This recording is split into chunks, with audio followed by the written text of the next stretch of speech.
জীবনকালে অজস্র পাপ কার্য করেছিলেন, তা সত্ত্বেও মৃত্যুর পর তিনি কেন স্বর্গলাভ লাভ করলেন তা আজকের ভিডিওতে চলুন বন্ধুরা জেনে নেই। নমস্কার বন্ধুরা, আমার জানা অজানা কাহিনী চ্যানেলে আপনাদের সকলকে স্বাগত জানাই। ভিডিওটি স্কিপ না করে সম্পূর্ণ ভিডিওটি দেখার অনুরোধ রইল। নতুন বন্ধুরা আমার চ্যানেলটিকে সাবস্ক্রাইব করে পাশে থাকবেন। পাশে থাকা বেল বাটনটি অন করে রাখলেই আমি যখনই নিত্য নতুন ভিডিও আপলোড দেব আপনাদের কাছে পৌঁছে যাবে। পুরো ভিডিওটি দেখার পর কোনো অংশ ভালো লাগলে লাইক, কমেন্ট, শেয়ার করবেন। শকুনি ছিলেন গান্ধার রাজ্যের রাজপুত্র। পরে তার পিতা সুবলের মৃত্যুর পর তিনি রাজা হন। শকুনি ছিলেন গান্ধারীর ভাই। বলা হয়ে থাকে পরিস্থিতি মানুষকে যে কোনো অবস্থায় নিয়ে যায়। পরিস্থিতির শিকার হয়েছিলেন শকুনি। কি সেই পরিস্থিতি যা তাকে তার নিজের বোনের পরিবারকে ধ্বংস করতে বাধ্য হয়? শকুনি ছিল অত্যন্তই বুদ্ধিমান ও কপট মানুষ।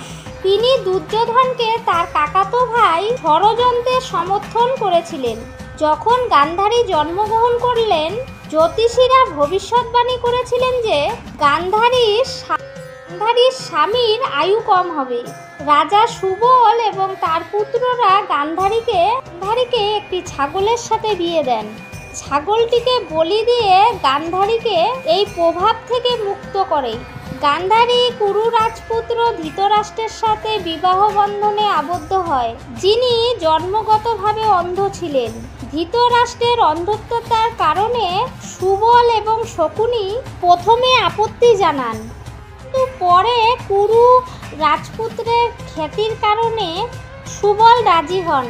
কিন্তু শকুনি মন থেকে কখনোই মানেননি এই বিবাহ। ভীষ্ম গান্ধারীর প্রথম বিয়ে সম্পর্কে জেনে গিয়েছিলেন।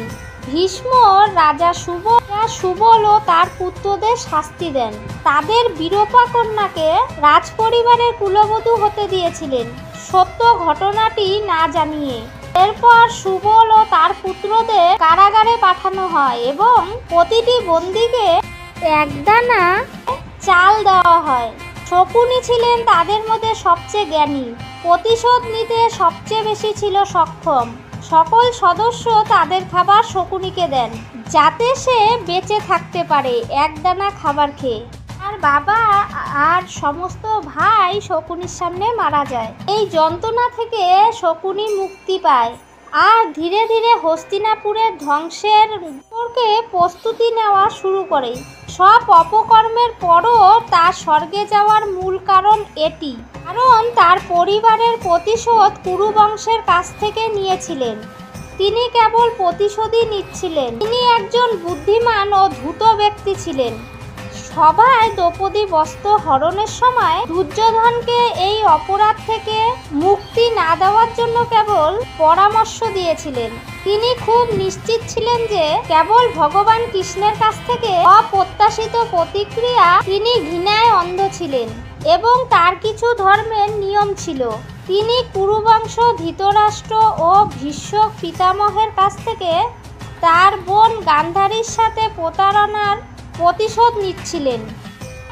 সব থেকে সুন্দরী রাজকন্যা ছিল। দুর্ভাগ্যবশত তিনি ভীষ্ম পিতামহের মন থেকে তার রাজ্যকে রক্ষা করার জন্য এক অন্ধ পুরুষকে বিয়ে করেছিলেন। এটাই সত্য।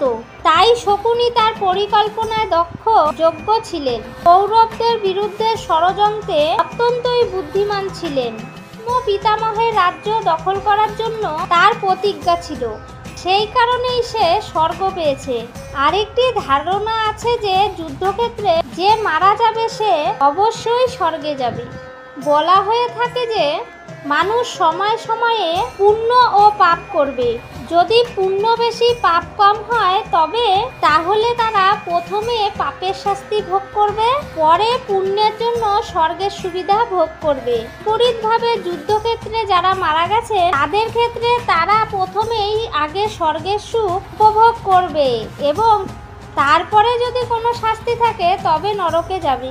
যেহেতু শকুনি যুদ্ধক্ষেত্রে মারা গিয়েছিলেন তাই সে স্বর্গীয় সুখ প্রথমে উপভোগ করেছিলেন। মহাভারতে এমন একটি আখ্যান রয়েছে, ঋষি তার ব্যাস যুদ্ধক্ষেত্রে নিহত সকলকে পৃথিবীতে ডেকেছিলেন। পাণ্ডব, ধৃতরাষ্ট্র, গান্ধারী অন্যান্য জীবিতদের সাথে আনন্দের সাথে কিছু সময় কাটানোর জন্য এবং তাদের স্বর্গে ফেরত পাঠিয়েছিলেন। এমন কিছু বলা হয়েছে যে দুর্যোধন ও কৌরবদের স্বর্গ সুখ পাওয়ার পর নরকে পাঠানো হয়েছিল। তাদের শাস্তি ভোগ করতে হয়েছিল। কেবলমাত্র ব্যক্তিরা শিব বা শিবলোকে হন। কৌরব বা শকুনি স্বর্গে যাবার বিষয়ে এই প্রশ্নগুলি বলে যান। সকলেই কুরুক্ষেত্রে যুদ্ধ করে মারা গিয়েছিলেন, কিছু ভালো কাজও করেছিলেন, কিন্তু তাদের কেউ স্থায়ী স্থান অর্জন করেনি। দ্রোণ, পাণ্ডব ইত্যাদি এরা সাথে মিলিত হয়েছিলেন। অর্জুন, দ্রৌপদী বিষ্ণুর সাথে সর্বোচ্চ স্থান পেয়েছিলেন।